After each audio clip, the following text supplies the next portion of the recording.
Welcome back to another episode of the RacePlazaMedia podcast. My name is Milan. I'm here with my sister Pia. And this weekend there was a lot of racing happening across all different, categories, categories. I don't know how you want to say it. I think that's how Max Verstappen says it. Oh, really? Yeah, I think like, so. What is this? And I think we did try to watch a little bit of a variety. Yes, exactly. You will later tell us about a series that we haven't covered at all, I think, on the podcast or even on YouTube before. We touched on it briefly, but I have only watched one race up until this weekend. Never a full race weekend. Yeah. So that will be exciting. However, Yes. we're going to get right into Formula One that happened in Miami this weekend. Yes.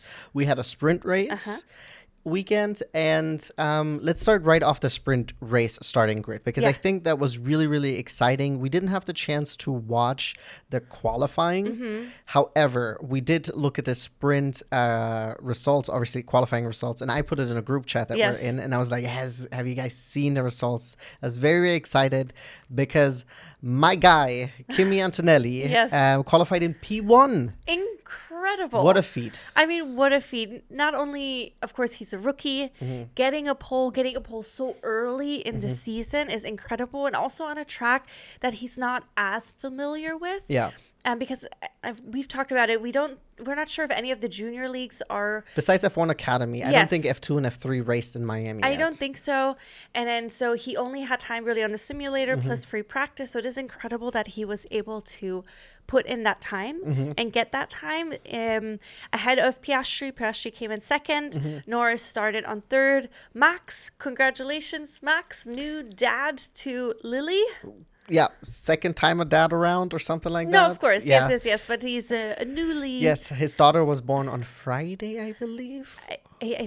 Or Thursday night, Friday, something like that. Something like Because that, he 'cause did miss some media days. Exactly, yeah. Expecting the birth of his daughter. But everyone is happy and healthy. Yes. So big congratulations to the Verstappen PK family. Yes, correct. And then we had George qualifying in fifth.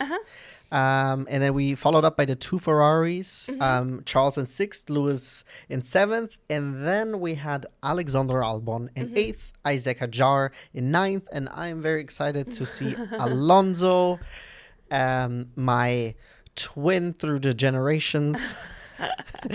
We share a birthday. That's what I meant by that. I don't know if it was clear with that joke. I don't think because so. I knew that you knew what I was alluding to. Yes. He qualified in P10, which I know is not a point scoring position in The sprint race. In the sprint race, but I'm happy that he even qualified in the top 10, especially because I do have him in the fantasy, in my fantasy team, and he's been costing me a lot of points, and it's breaking my heart. The Astons have been having a really tough season. What I'm so annoyed by is because Alonso is clearly the superior driver. Yeah. By not even a small margin, by a huge margin, right? I mean, but he's a double world champion. He is, yes. And he is clearly really still quick and he's gifted. But this motherfucker, Lance, keeps getting lucky. And I know that that's racing, right? Yeah. I know that it is. But it frustrates me to no end when you see these stupid statistics about how, Lance. I was like, yes, but these numbers don't mean anything out of context, right? No one is going to sit here and argue that Lance is the better driver. No. In what world? Oh, God, sorry for the rant. Not in this timeline, folks. Not in this fucking timeline. Not a timeline I don't want to be a part of. Yes. I'm sorry about the rant, but I needed to get it off my chest. Yeah, but going into this weekend, I wasn't sure what to expect. Miami's historically hasn't been my favorite. No, not at all. Track. Yeah. I know last year we had a big surprise. Of course, Lando got his maiden win finally last season. And which also, we were both happy about. It was in the middle of our bingo board. Of so course. We both wanted to happen. Yeah, no, we were very happy for Lando to get his maiden win. Of course, there was some safety car shenanigans that helped, but that's just part of racing. That is life. But I don't remember the races being particularly entertaining. The F1 Academy races, yes. I will say I did remember last year in Miami, we had Danny still in the racing carbs, whatever it's called. Oh, yeah. And he actually, in the sprint race, he had like a defensive masterclass. He did. And I did remember also Yuki Tsunoda passing two people in one. But I do have always this feeling about Miami being, first of all, in Fort Lauderdale. Yes, not Miami. But also like being a race where I'm like, it's okay. I mean, it's also a straight track. There's not a lot of runoff area. The track is very unforgiving. So it's tricky. So going into it, I wasn't expecting much, but it was definitely, I mean, it started off with sprint qualifying. Kimi Antonelli getting pole. I was already like, okay, I'm sold. Let's get into this weekend. Absolutely. Yeah, very happy news. And then starting the sprint race. The sprint race first of all, it was delayed. Yes. Because of excessive amount of rain, which is, that's just Florida for you. Yeah. And then they ended up doing 2 formation laps to give them some more time to heat up their tires. However, which was to the detriment of Charles Leclerc because he ended up kissing the wall and he was never able to make it to the starting line because he ended up, I think, puncturing his tire or something like that. He was not able to start. Yes. Very, very unfortunate for him. And then the series of unfortunate events continued on for my boy and your boy, Kimi Antonelli. We talked about this before, and we talked about this off the podcast as well, that a lot of times, even though you qualify in P1, the first turn might actually be if you're in P2 might be the better position, especially if you have a good start. Exactly. That's what I was going to say. If you're good at the start and you often, not always, but recently more often than not, you have the inside line. Or you have like the better line going into it, especially if you're planning on defending or attacking. Yes. And in this case, you're also, Kimi starting right next to Oscar. Oscar being someone who's really a shark on the field, someone you have to watch out for, someone who is not only in the fastest car, but also incredibly gifted and a great racer. And Kimi unfortunately ended up having to concede not only the P1 going into turn 1 to Oscar, but he ended up going off track and losing 4 positions right off the get-go. So when he rejoined, he was in P5 and it was just unfortunate for him. Oscar, on the other hand, very, very strong. He was very fair. It was hard racing, but it was fair. He never pushed Kimi in a way where it was unfair or he would have deserved a penalty or anything like that. Granted, the stewards are always a little bit more lenient. Yes, but it was not overtly aggressive. Yeah, no, in the opening lap, but I think it was still definitely within the lines. And I've said it before. I like that Oscar has been getting a little bit more aggressive or a little bit more like pushing the limits. Not too far, but he's definitely more of a shark now. He is, and I think I think maybe he's always been that, but now that he's in his 3rd year and we can clearly see that he's even more comfortable in the car is even better than it was last year. And he's consistently putting himself in a position also where he's not necessarily caught up in dirty air. Yes. And he's just fast, and he's off track. He's such a calm guy. Yeah. So it almost always seems like he has like this very different persona on track. Yes.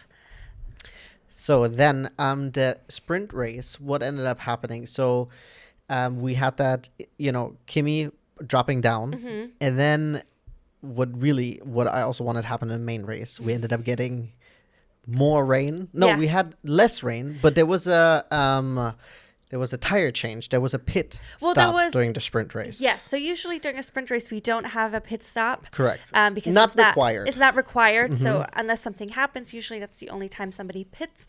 But then because they started off on the intermediate tires, there was a question whether or not the track will dry up enough for them to eventually switch onto the slicks. My theory was while we were watching it that it would happen about like 3/4 through the race. I was like, okay, I think they're probably going to be switching just because once you're on the slicks you are so much faster, and sometimes it could be multiple seconds faster. But it was just a question was like, who's going to give it a try, who's going to go first? I was thinking the front is only probably going to start pitting if someone in the back is going to pit first and then also prove that it's worth it. Yes. And in this case we had actually Lewis Hamilton, who was on the intermediates, and he was nowhere because the Ferrari was just not competitive on this track. He made the call himself, and he was like, okay, just put me on the slicks. And because he's also good in the rain, good on the wet, so he could maybe manage the slicks even if it's maybe just not quite there yet. If it's right on the margin. You And know? he was spot on. He ended up lapping 2 seconds faster than everyone Yes. else once he was on the slicks, which is Incredible. insane. Yes. And that also ended up catapulting him all the way to P3. Yes. Yeah. So this, like him going in, switching the tires, and it being successful kind of started this domino effect as expected. However, what then also happened, which hurt you more than it hurt me, was that, of course, there was an incident between the best buddies on the track, Fernando Alonso and Liam Lawson. You know what? I know that, especially in like our friends group that we watch a lot of F1 with, Liam is not particularly popular. Yes. And I'm always trying to be... I always try to defend him. defend him too, because I Yeah. don't have anything against him, and he seems like a genuine nice guy, but he is quite overtly aggressive Yes. on the track. And I think what also the issue is with him and his quote unquote track aggression is that a lot of times he also takes away like a negative effect Yeah. from his aggression, whereas Max is very aggressive on the track, but usually not to his own detriment. Yes. You know, and I mean, yes, last race he did get a 10-second penalty, but he is a lot of times, you know, he's right on the line. Yeah, more often than not, it works out for him. Exactly. But for Liam, it's quite the opposite. And you had looked it up. He already has accumulated quite a few penalty points He has at this 6 point. penalty points at the moment, and the next one to expire, it will be December 1st. So there's still a lot of time for him A lot to... of racing to be done. I think we talked about it. I think 11 or 12 points you need to have to get a race suspension. However, you can get multiple points in a weekend. For example, in Qatar last year, he got 2 penalty points. In Bahrain this year, he got 3 penalty points. And then in Miami, he got again a penalty point for causing a collision with Fernando Alonso. Just really, really unfortunate. It ended up also ruining his race. Yeah. And we'll talk about him later again. But it's just, sometimes it's like maybe tone it down a little bit. Yeah. And... Like, you don't have to push it quite as far. And sometimes also with racing is, I talk like I'm some type of like racing expert, but it's like sometimes patience is key. Yeah. And like waiting for that moment. And I will say, even though it's a street track, there are multiple overtaking and we did opportunities. see that this weekend. Especially because there are also 3 DRS zones. Yes. So you can line it up in a way where like, okay, if you're thinking, but not like that. No. And so basically that incident triggered a virtual safety car to come out, which of course hurt the people who had already pitted at that point, because an average pit stop in Miami takes about 20 seconds. If it's during a virtual or during a safety car, it's more or less 11 seconds that you lose. So it definitely hurt the people who had already pitted. It benefited the people who hadn't pitted yet. And that also aided very much, yet again, our sprint winner, Lando Norris, because he did, quote unquote, an overtake. Piastri had pitted before him because he was leading the race at that point. And then it just worked out timing wise that Lando Norris had come in during the virtual safety car. And then he was able to come out right ahead of Oscar Piastri and then also retain the lead. Unfortunately, our... not loser of the day, but unfortunately Kimi Antonelli's bad luck streak continued during the pits. I forgot about that. Because as he was coming in, Max was released unsafely, which ended having them crashing together. Verstappen ended up having a little bit of a front wing damage. But then the worst part is that Kimi couldn't even go into his pit area. He had to exit the pit lane, do another lap on the intermediate, and then come back in again.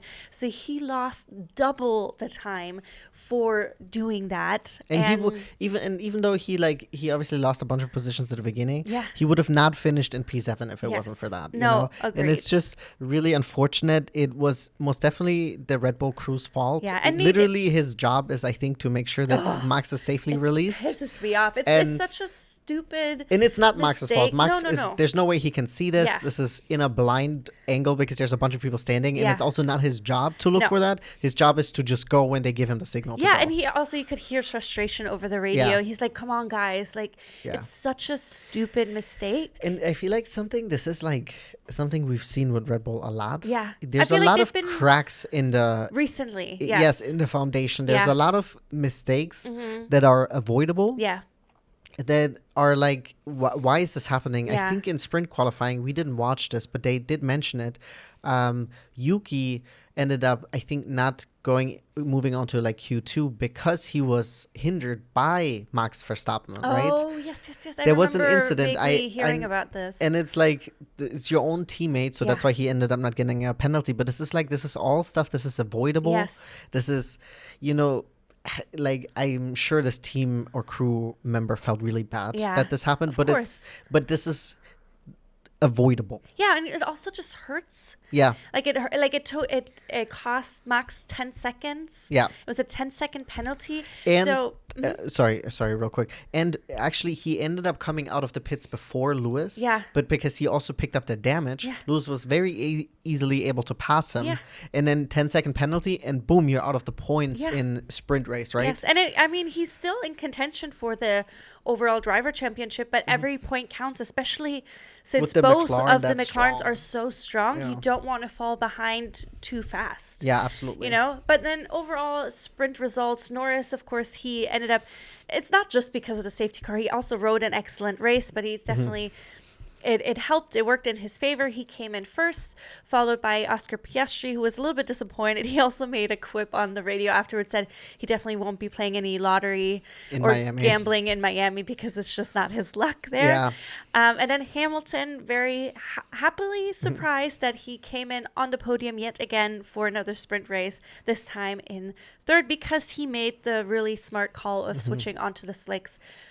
Which was like kind of like a Hail Mary. I believe he was in P7 when he did that. So it would have been like 2 points that he would have maybe lost if it wasn't for that. And he was like, listen, and it's not working with this. Yeah. I mean, the risk and reward, the reward was so high now, so it definitely worked out in his favor. Absolutely. Yeah. So Lewis in P3, George Russell in 4th, Lance Stroll 5th, Yuki Tsunoda in 6th, which is awesome. And then we had Kimi Antonelli in 7th, and then finishing up the points in 8th place is Pierre Gasly. Nice. Now, moving on to regular qualifying for the main race. I'm just going to pull up the starting grid, actually, just in case someone got penalties. Okay, starting a little bit from the back, I wanted to say, of course, really big disappointment for me again that Fernando didn't make it out of Q1. However, what I thought was really awesome is that Jack Doohan actually made it out of Q1 into Q2, whereas Gasly never made it out of Q1. And I think they Alpine, as far as I've heard, also made a stupid call in sprint qualifying that ended up hurting Jack. So it was kind of good that he was able on his own merit make it into Q2, especially for a driver where there's so much talk about his seat and driver's seat and how secure his place in the team is and stuff like that. It is important that he is qualifying in front of Gasly. Yeah. I don't think he will outrace him yet, but this is like all good confidence boost for him. Oh, for sure. Did you hear about the rumors that were going around this week about specifically Jack? No. So apparently some big sponsor of Alpine had leaked that Colapinto is going to replace him starting in Imola. So that's next? I think. Next race is I think Imola. the next race. And then it's Monaco and then Spain, Monaco right? and then Spain. Yeah. So like apparently, like from what I had read, is that this big sponsor was not in an interview anymore, but his mic was still hot and it was apparently picked up. But the team principal from Alpine during press weekend was like, oh, this is not true. Jack is still... Okay, I hope that is true because I don't trust it. Yes. I don't trust it because we had the same thing with Liam. Was it with Liam this year or was it with someone in the Red Bulls where they were like, no, this person is not getting dropped. And then they were getting dropped. Was it Danny maybe?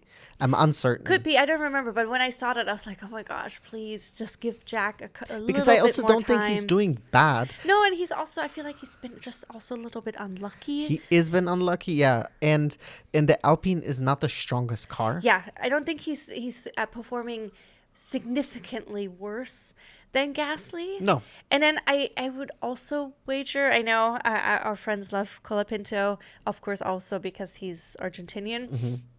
But I would also wager that Colapinto might be a more expensive. He might be bringing in sponsorships, but I think racing wise, there's a chance that he might be more expensive.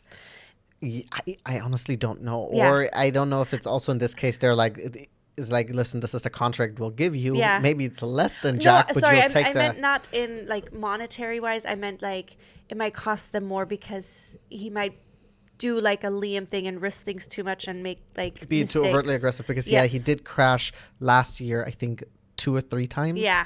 So that's why I'm like, I mean, not saying that Jack hasn't caused any incidences yet, but I mean, we'll see. But this was this big rumor that was going around this week, and Oaks, the team principal, I think he said that's not true. I hope he's not lying. I hope he's not lying either, and I hope that's not going to be the case, and we'll have Jack on the grid for a little bit longer, just so he can like prove himself a little bit hopefully more. For much longer. Or of course.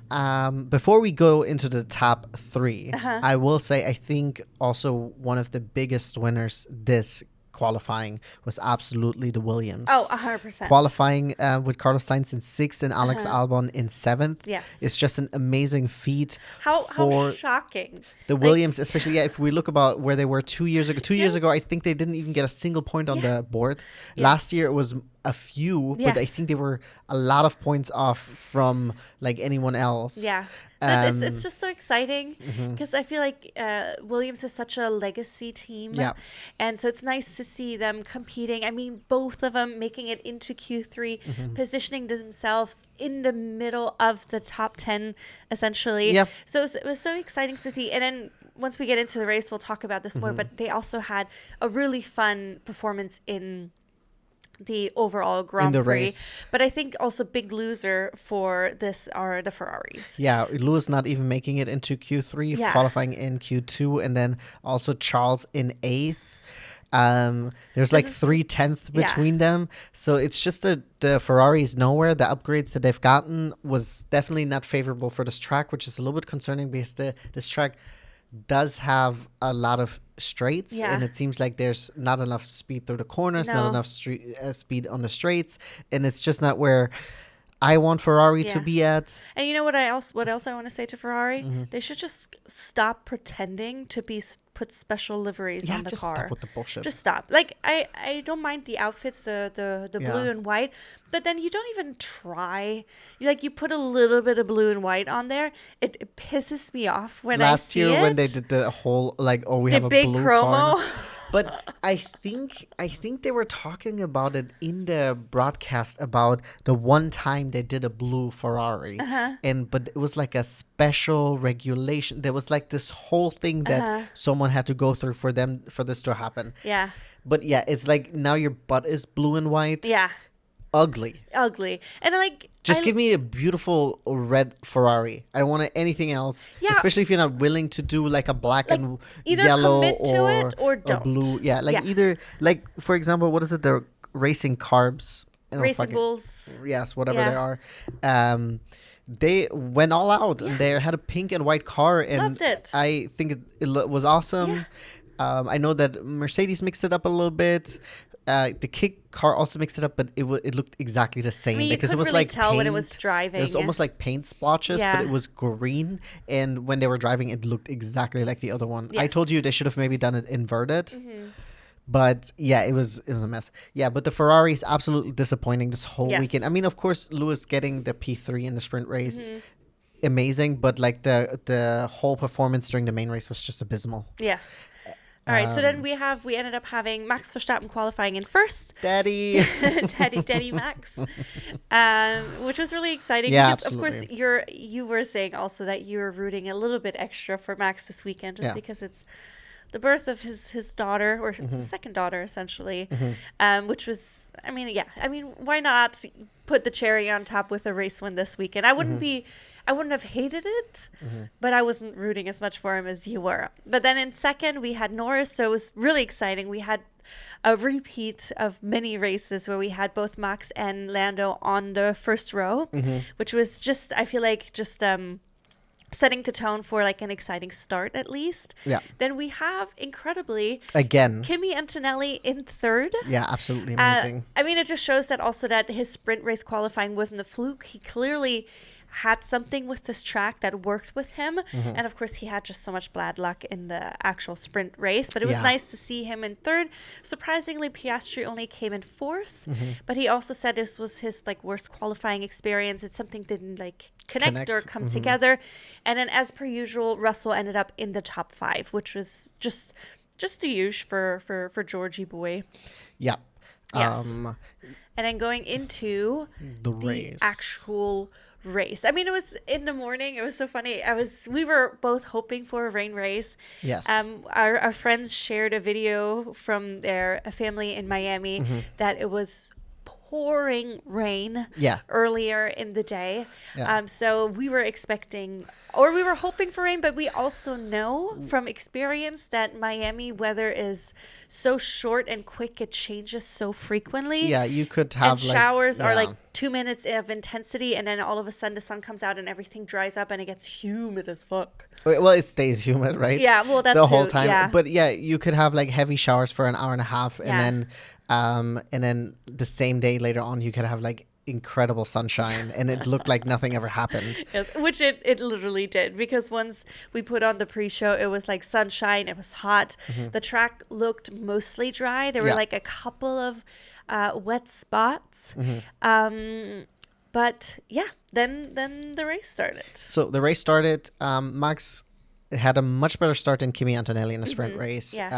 He was able to immediately defend the position against Lando, yes. Sorry. And he was aggressive in his defense, but this time he was definitely on the line of not too aggressive. For last race, he ended up getting that penalty. However, Lando being the big loser in this case, and he had to go wide, and he ended up dropping back to 5th position.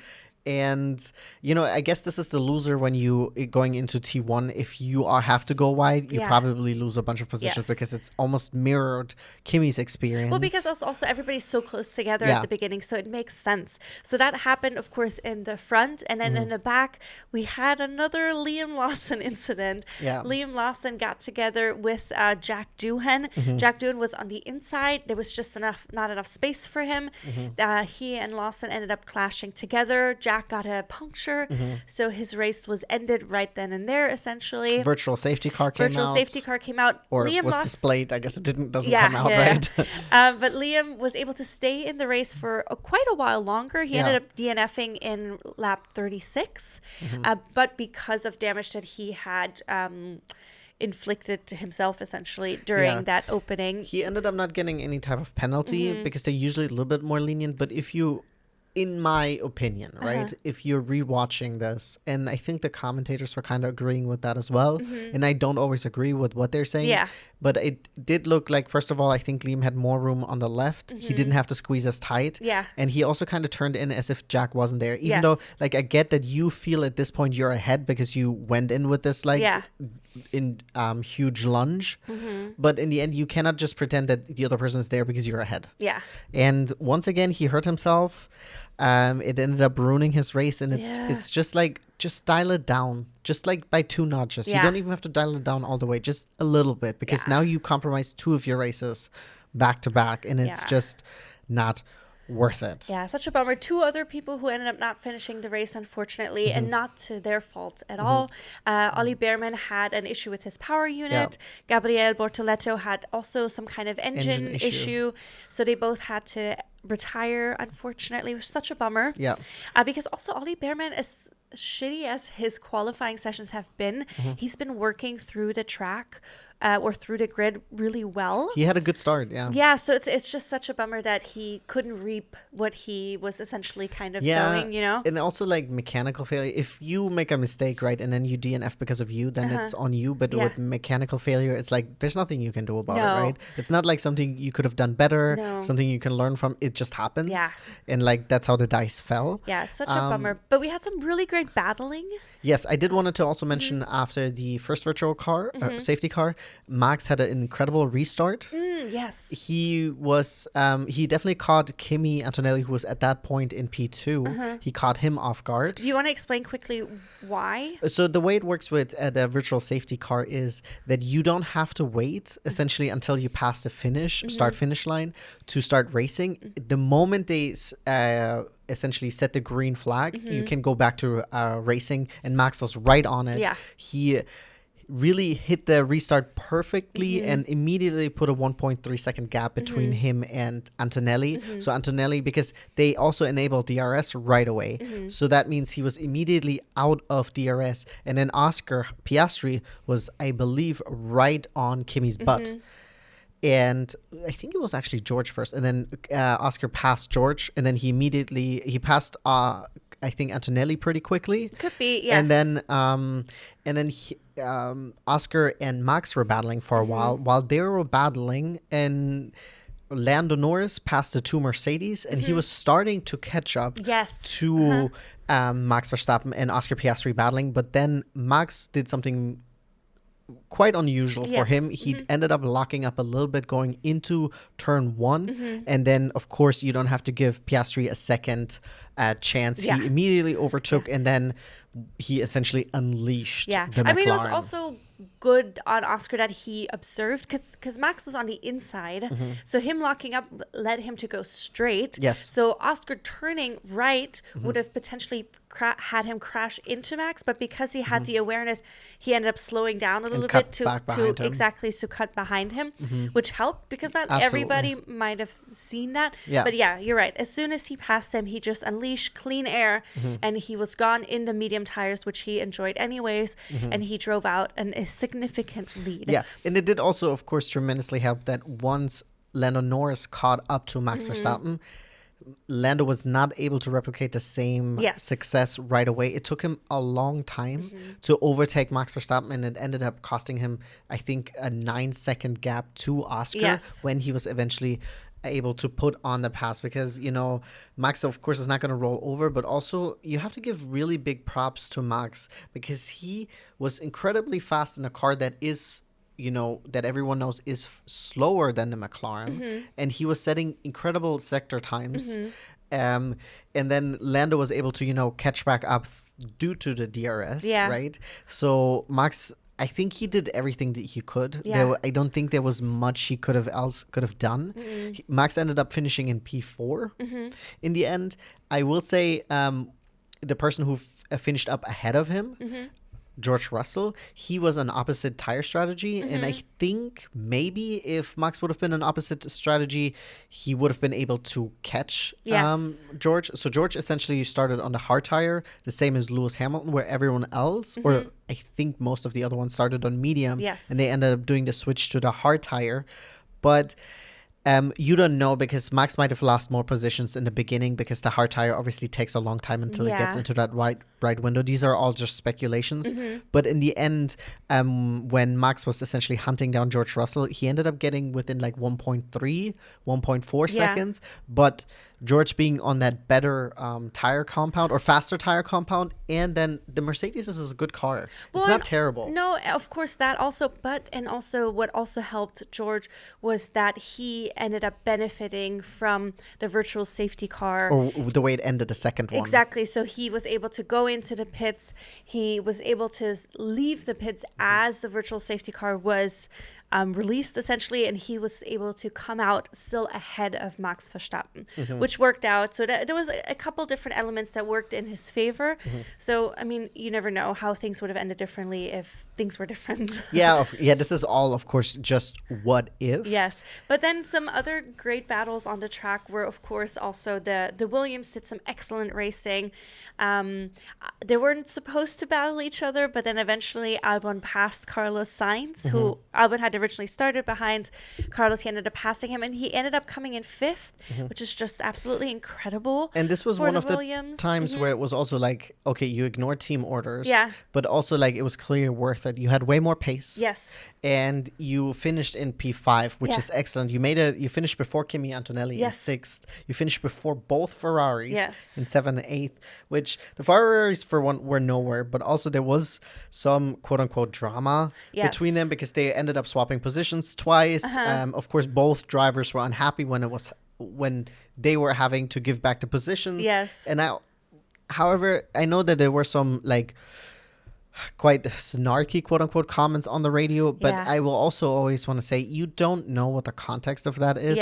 We always see it, of course, with a way much delay, and I will also argue at that point in the race that was really the only interesting thing that was going on. The comments on the radio, because once the second virtual car safety car was over, the race kind of became not much else happened afterwards. It was the drama between the Ferrari. They couldn't really make a difference. They were trying to catch up to Kimi Antonelli with potentially trying to catch him and pass him, but they just really didn't have the pace. They were inching closer, but not fast enough. Neither of them, neither Hamilton nor Leclerc, it didn't really work out. And they both had different tire compounds on. They were on opposite strategies. But it just didn't work out for either one of them. There was a small moment where I was like, oh, maybe Albon will be able to catch Max, but that quickly ended up becoming not true. No. There was this one moment that I wanted to point out. Remember, it was Hamilton. Well, it was Carlos Sainz, and behind it was Leclerc and Hamilton. Yes. Carlos and Leclerc were battling, and then there was this moment where Leclerc had passed Carlos, and then also Hamilton was there. Going into T1. I think Carlos went off track. He went way too wide, and then Charles ended up going pretty deep too. So Lewis was able to kind of cut in. They ended up then there was the Ferraris next to each other, but then Charles was a little bit further ahead, and he did have a little bit of preferred line. And then but it was a very beautiful moment. It was really cool. It was a really nice because racing it was like a small glimpse of what the Ferrari can do, and it's like good racing, but the Ferrari has just been the upgrades have not been where they needed to be at. And don't get me wrong, I wasn't expecting this year to be the Ferrari season. I think next year is more realistic when we're like having the regulation changes, essentially quote unquote new cars, like kind of leveling the playing field. But I didn't want the Ferraris to be struggling that much. And I know that Lewis does struggle more in the car than Charles does at the moment, the same way like a Sainz is not there where Alex is. It's just a new car. But Charles also coming in 7th, right? It just shows that it's just not where it needs to be at. And it's a huge bummer, not only for my fantasy, but also for my heart. No, of course. And it's also like the difference, you know, like, I mean, obviously the McLarens seem to be a little bit dominant at the moment. I mean, between Piastri and Russell in 3rd was 37 seconds, which is a lot. Of course, like the safety car things have some play into that. But the last thing I wanted to point out about this race was Isaac Hadjar almost made it into the points. Yuki came in 10th. However, he ended up getting a 5-second penalty for speeding in the pit lane. Also, such a stupid mistake, such an avoidable mistake, such a costly mistake. In this case, he got lucky. He got so lucky because Isaac was in 11th, and he was really teetering on the edge of that 5-second. Towards the last 2 laps, he was under 5 seconds a couple of times. So we were really... He was like 4.8, 4.9, and then Yuki... Close. I mean, Yuki just put in a phenomenal last lap. And there was I think a 10th and some change between them.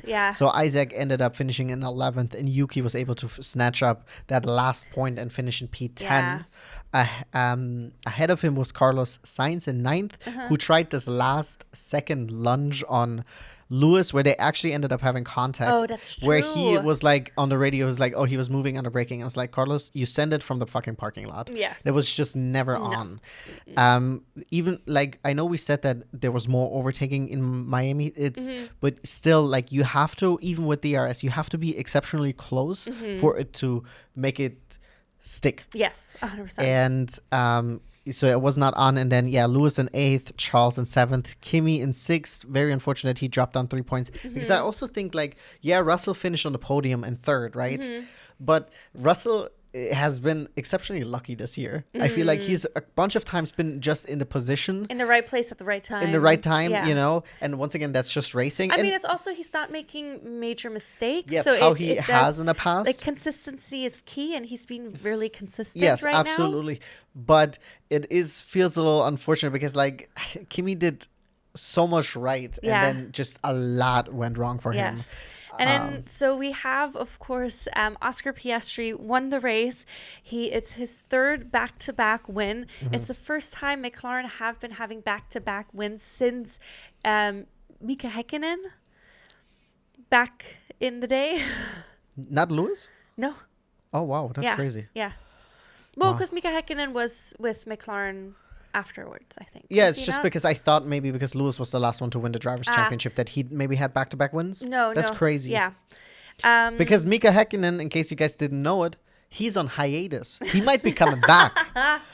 Yes, very true. But so overall, driver champion leader is still the Australian Oscar Piastri with 131 points. And then in 2nd place came in Lando Norris, who was also in the 2nd in the Drivers' Championship with how many points? 115 points. And then in 3rd place, we had George Russell.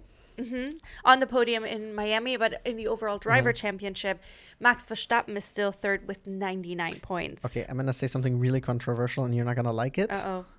But for this Drivers' Championship, the person besides Lewis, which is not on, the person that I'm rooting for the most is Max Verstappen. No! And here's the reason why. Why? He is in an inferior car. And for the first time, I would say...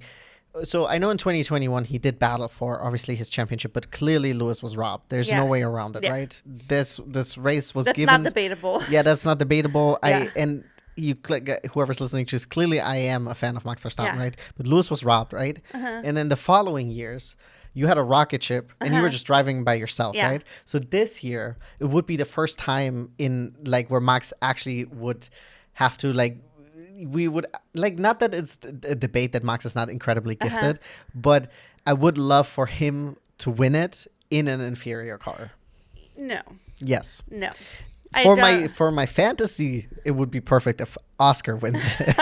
But I just want, I think like I am rooting for Max quite a bit. And Oscar. Oscar. I want it to be a fun season, but I would love for Oscar to I just don't want, to be honest, I don't want Oscar to win, let's say, the next 2 races. I don't want him to run away with it. No, I don't want him to run away with it either. I want it to be a fun season, but I would like him to win. And I also don't want this to be a decision technically between the McLaren. I do want a 3rd car, and that is right now Max. Technically, George is not that far off. Gonna say, but George hasn't been able to win a race yet. Yes. And I don't know. But then again, we're so few races into the season. What was this, race 6? I think it's race 5 or 6. So we have like 20 races to go. So that's why I'm like, there's so much still that can happen, and it's an amazing season thus far. Even though I will say Miami, the first 25 laps were better than the second 25 laps. Yeah. So this was round 6. So we're going into round 7 in 2 weeks. So we have a week out of off. 25. Yeah, right? exactly. Yeah, it's 25, right? Because we have China. 24. 24. Oh, because Russia's not on there in China. Yeah, so 24. Okay. So we're going into round 7 in 2 weeks. Convinced it was 25. Wow. No, it's 24. And then so we're going to Imola next. And then just I wanted to point out real quick, the McLaren team standing, they have almost double the amount of points as the second place. We have McLaren in first place with 246 points. Wow, yeah. And then Mercedes in second with 141 points. Yeah. Red Bull in third with 105. Which is actually surprising. I mean, it's mostly Max. It is Max. That's what that was the last couple of years. Well, last year significantly Max a lot, and then the year before actually. But at least Checo the cool thing is all the teams have points on the board. Yes, which is great. Not all the drivers. No, but I think it's all the teams have 2 drivers that are missing right now. I think it's 4 don't have points. Oh, is it Jack, Alonso, Bortoletto, and Liam? Yeah. Oh, okay. It's 4 racers. Okay, yeah. I think it is definitely achievable, especially in Liam. He has the right car for it, right? Isaac was able already to snatch up some points. Yeah. Oh, yeah. I will say it is quite crazy that Ferrari has 94 points, and then we have in 5th place Williams, and they have 37. Yes. That's quite the big jump. That's incredible. Yeah. So we'll see. So we have 2 weeks until we have our next race, May 18th. I think Williams already has more points than they had last season. I think so. Yeah. Crazy. Which is incredible. Awesome. I'm so excited for them. But yeah, it was a better race weekend than expected. But we have a triple header coming up next. So we have Imola, Monaco, and Barcelona. Yeah. That's the next triple header, so that's going to be interesting. Yeah, so we are off 1 week, and then we're back for 3 races.